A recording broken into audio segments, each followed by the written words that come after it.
आया।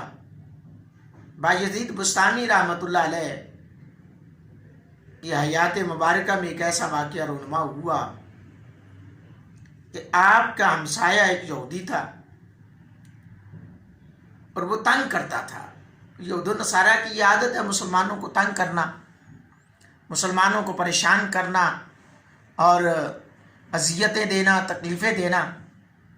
आज भी दे रहे हैं यहूद नसारा, लेकिन आले मोहब्बत की ये आदत है, फितरत है कि वो बर्दाश्त भी करते हैं और उनकी इस्लाह भी फरमाते हैं और अपने अंदाज में इस्लाह फरमाते हैं। अब वो क्या करता है, यहूदी क्या करता कि अपने घर का सारा कूड़ा करकट इकट्ठा करता, अपने दरवाजे का भी, घर का भी सारा इकट्ठा करके जो ना हज़रत बायजीद बुस्तामी रहमतुल्लाह अलैह के दरवाजे के सामने कर देता। अब आप सुबह उठते तो कुछ भी ना कहते, वो कूड़ा उठाते और बाहर फेंक आते, क्योंकि आप पहचान सके थे कि ये मुझे परेशान करना चाह रहा है, ये चाह रहा है कि मैं बोलूं, इससे लड़ाई करूं, तो मैं लड़ना नहीं चाहता। आप रहमतुल्लाह अलैह रोज़ाना ऐसा करते, वो रोज़ाना ऐसे करता, आप रहमतुल्लाह अलैह अपनी मोहब्बत का इजहार करते। वो रोज़ाना ये काम करता, आप रहमतुल्लाह अलैह उठाकर फेंक देते। यानी अपना कूड़ा भी, अपने घर का कूड़ा भी और उसके घर का भी कूड़ा उठाते और बाहर फेंक कर आ जाते। अब कुछ दिनों के लिए वो किसी काम के हवाले से घर से बाहर चला जाता है, तो जब वो जाता है 2, 4, 6 दिन गुजरते हैं, उसके घर में से रात को बच्चों के रोने की आवाज़ आती है। होना तो ये चाहिए था, और आजकल होता कोई मामला तो कहते ये इसने तो हमें तंग कितना किया हुआ है, इन दे नाल ते असीं हुण गल ही नहीं करनी, गल करना फायदा ही कोई नहीं, तुक ही नहीं बनता, क्योंकि ये मुझे बड़ा तंग करता है, इसने मेरे बाप को गालियां दी, मेरे घर के आगे कूड़ा फेंक दिया। हज़रत बायजीद बुस्तामी रहमतुल्लाह अलैह ने अपनी घरवाली को भेजा कि भाई जाओ पूछ कर आओ, हमारे घर के साथ वाले घर में से बच्चों के रोने की आवाज़ आ रही है, कोई परेशानी है, कोई मसला है, कोई क्या दिक्कत है। आपकी अहलिया जाती हैं तो पूछती हैं उनसे, उनके बीवी से, उस यहूदी की बीवी से पूछती हैं कि बताओ भाई तुम्हें क्या परेशानी है। तो वो कहने लगी कि मेरे मियाँ जो है ना वो काम के सिलसिले में बाहर गए हुए हैं और मेरे घर में दिया जलाने के लिए तेल नहीं है और ना ही खाने के लिए कुछ है। बच्चे भूख की वजह से भी बिलक रहे हैं और अंधेरे की वजह से भी परेशान हैं।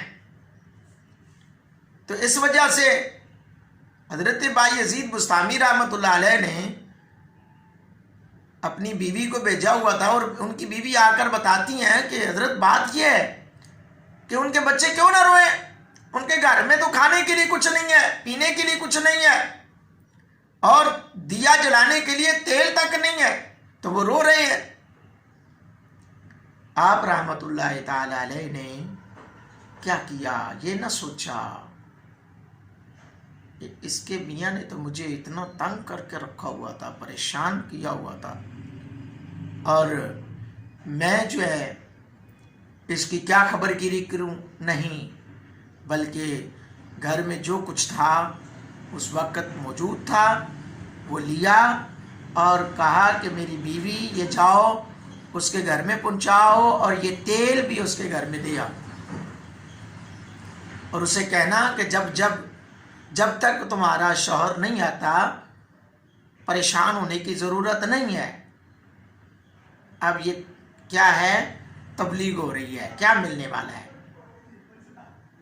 हज़रत बायजीद बुस्तामी रहमतुल्लाह ताला अलैह आप फिर रोज़ाना ऐसा ही किया करते, तेल भी भेजा करते और खाना भी अच्छे से अच्छा इंतज़ाम करके उनके घर में भेजा करते। अब कुछ दिनों के बाद वो यहूदी घर आता है और आने के बाद अपनी बीवी से पूछता है, सफ़र के हालात बताने के बाद पूछता है, तुम बताओ तुम्हारे कैसे दिन गुजरे, कैसे हालात थे, किस तरह से गुजारा किया। कहा कि ना पूछो, کہنے لگا بتاؤ تو صحیح. کہنے لگی کہ عطا کہ ایک دن آیا گھر میں افاقہ کشی کا دور آ گیا تھا، گھر میں کچھ بھی نہیں تھا. یہ تو اللہ بھلا کرے ہمارے ساتھ والوں کا، جنہوں نے ہمارا اتنا ساتھ دیا. ایک دن رات میں گھر میں دیے میں تیل نہیں تھا، کھانے کے لیے کچھ بھی نہیں تھا، بچے بھوک کی وجہ سے بھی رو رہے تھے، اندھیرے کی وجہ سے پریشان تھے، اور میں اس وقت کسی کے پاس جا نہیں سکتی تھی، میں بھی بڑے پریشان تھی.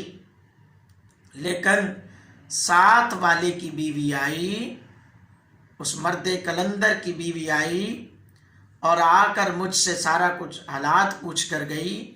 پوچھنے کے بعد فقط پوچھنے کی حد تک نہ رہی، بلکہ میرے گھر میں سارا راشن کھانا دے کر گئی اور تیل بھی دے کر گئی، اور پھر تب سے لے کر آج تک میرے سارے ہمارے گھر کے معاملات وہ جو ہے نا ساتھ والوں نے اٹھائے ہوئے ہیں، اور بچوں کو کھانا بھی مل رہا ہے، اچھا کھانا بھی کھلا رہی ہوں، اور دیے میں تیل بھی ہوتا ہے.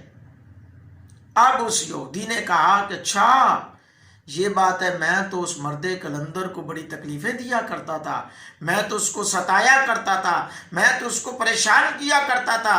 بیوی بولی کیا کرتے تھے؟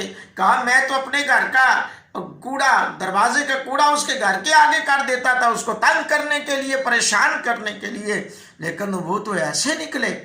اب وہ کہنے لگا، یہودی کہنے لگا کہ ابھی ٹھہرو، میں آتا ہوں، اور جا کر حضرت بایزید بسطامی رحمۃ اللہ علیہ آپ کے سامنے جا کر دست بستہ معافی طلب کرتا ہے. کہنے لگا بابا جی حضور مجھے معاف کر دیجئے، اے اللہ کے بندے مجھے معاف کر دیجئے، میں تمہیں اتنی تکلیفیں دیتا رہا اور آپ نے تو میرے اوپر اتنا کرم کیا، اتنا فضل کیا.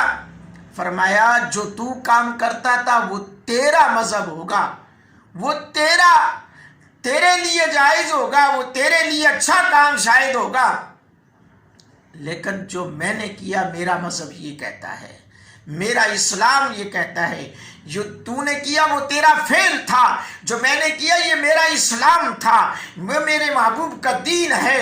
تو وہ یہودی کہنے لگا اگر آپ کے محبوب کا دین اتنا اعلیٰ ہے، میرے گھر کے اخراجات کو اٹھائے رکھنے کی وجہ سے، میرے جانے کی وجہ سے میرے گھر کا تمام معاملات کو اٹھایا، تو پھر آج مجھے کلمہ پڑھا کر مسلمان کر لو تاکہ میں بھی آپ کے دین پہ چلنے والا بن جاؤں، میں بھی مسلمان بن جاؤں. نگاہ ولی میں وہ تاثیر دیکھی، بدلتی ہزاروں کی تقدیر دیکھی. اللہ اللہ کیے جانے سے اللہ نہ ملے، اللہ والے ہیں جو اللہ سے ملا دیتے ہیں.